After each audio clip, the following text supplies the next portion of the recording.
I believe there are things that we've been told in life out of good intentions, but they're only half-truths. And if you believe these things, life will be much more difficult for you later on.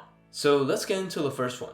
We often want to find the real truth. However, the truth that we know is usually a white lie. Look at this clip on the importance of listening to the opposition. And when a family member or a friend says something that offends us, we just walk out of the room. When we listen, we actually discover commonalities in places where we didn't think we would have them. So what exactly is a white lie? This is when someone deliberately omits part of the truth to create the lie. But how is this any different than us only seeing what we want to see and omitting the rest? The intentions are different, but the results are the same. If we only choose to hear from people that agrees with us, we're essentially forcing ourselves to believe in a white lie that we created for ourselves. So finding the truth can only happen by talking to people that disagrees with you. But in this day and age, that's kind of assuming that they don't shut you out already.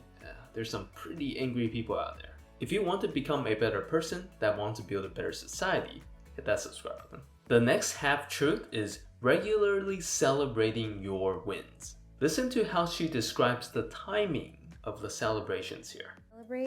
I try to celebrate all along the way because I don't want to discount all the wins just because the finish line didn't look like what I thought it was supposed to look like.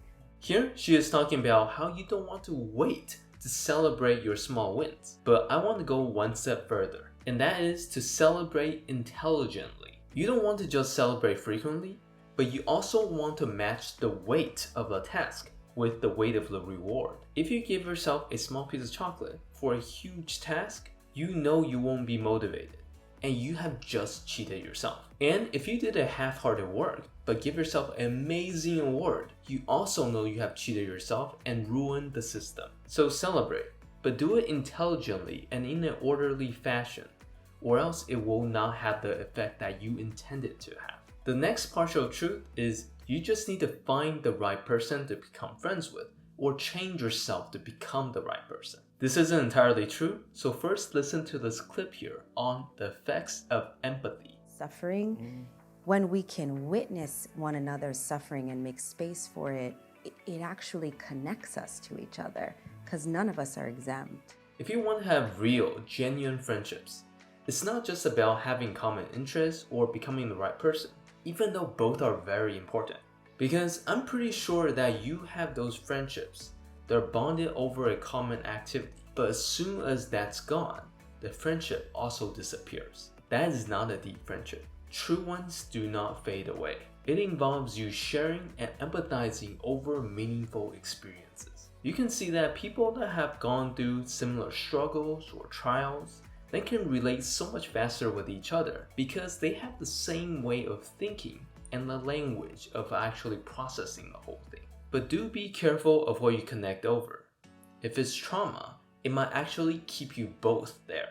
Because the moment the trauma is gone, the connection is also gone, and the friendship will disappear. And if you're interested in just what type of standards that you should be having for yourself, I have a different video on that. And the last partial truth is you'll feel satisfied when you actually have work-life balance. But first, listen to this bus analogy. Pray to catch the bus, and then you run as fast as you can. You can't pray to catch the bus and stroll down the street, right? Like you gotta pray to catch the bus, run as fast as you can. Here you can see there are two components here. The bus, which is like an opportunity or goal in your life, and then running after it, which is like the work ethic. In life, you can go and ask anyone that had the chance to retire and just enjoy life. Give them 6 months, they will feel bored and they will want to work again. I feel like that's the same when you have arrived at a work-life balance. Because it's not really about the circumstances. We get enjoyment out of life when things change. During any part of our life, when things start to become flat and constant, we become bored and we want new things. So I would say that if you actually want your life to be satisfying, it is actually more about the balance between certain and uncertain. Too consistent and it's boring, too much novelty and it's too much anxiety and energy. But this balance has to be defined by you.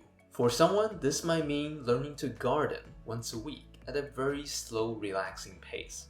But for others, this might be the van life and going to 50 different locations a year. We all need constant new things in our lives in order to be satisfied. And this is why you're also watching new videos, right? So let me know what you think down in the comments, and I will talk to you in my next video.